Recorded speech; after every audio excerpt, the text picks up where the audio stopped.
having a pretty interesting time exploring the current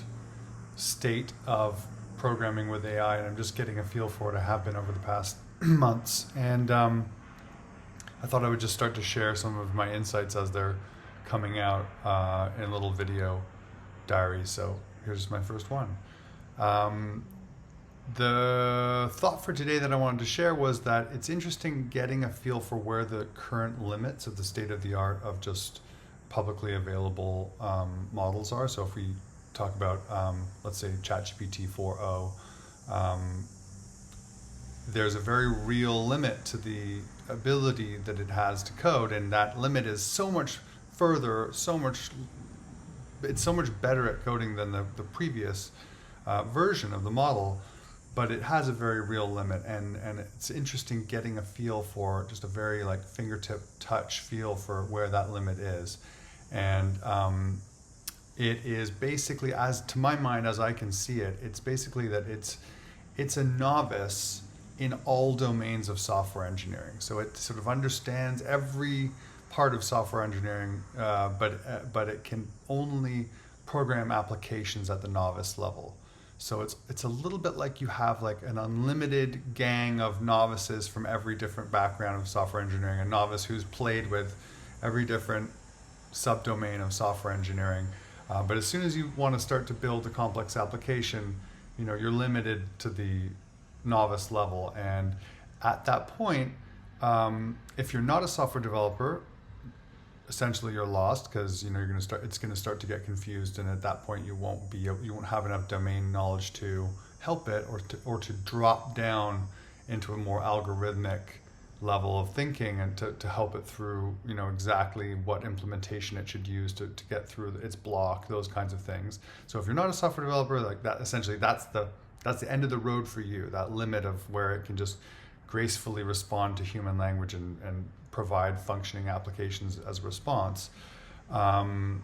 if you are a software developer, then that's the point at which you have to then step in and start to really like grok the code, really understand what's going on, and get heavily maybe more into the debugging side of it, and then at that point also it's real diminishing returns. Like now you're invested in learning this code base that you didn't write, that maybe it was written in a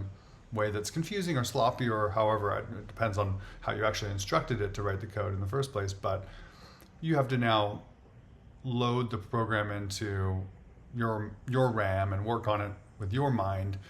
versus just having a natural language conversation with it. So I just think it's interesting to know where that friction point is currently, and to understand that where it is currently is not where it was in the last version. In the last version, it was just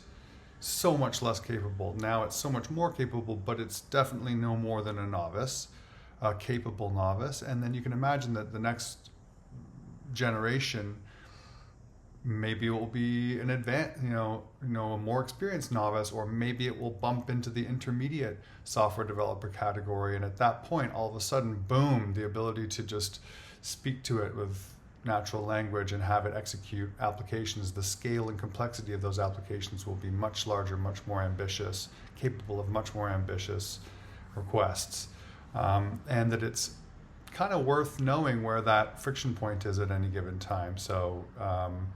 and then you can play around and you can get stuff done within that perimeter, and then when you're butting up against the edges, and you go,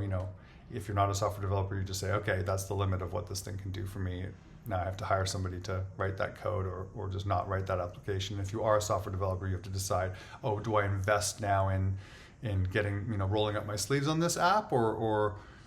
am I just gonna,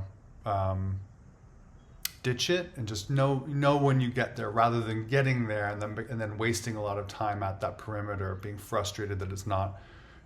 responding as you would like it to. And so it's just kind of like almost like just a general sense of the sort of where is the state of the art currently, getting the most out of it, and then knowing when to cut and run. And also when the new generation comes out, being so familiar with where the perimeter was in the old generation that you immediately grow into the new, that new level of capacity, that new level of ability, whatever it is. and you know it's going to feel pretty interesting to have all of a sudden that perimeter, you know, shift outwards, and all these new abilities, all this new complexity at your fingertips, and you can just speak to it and not, you know, speak to the system in natural language and get reliable results from it, and feeling that it'll be interesting as those next steps take place, as the next generations come out, feeling yourself cognitively growing into those new realms of possibility, and those new essentially unlocking more and more sophisticated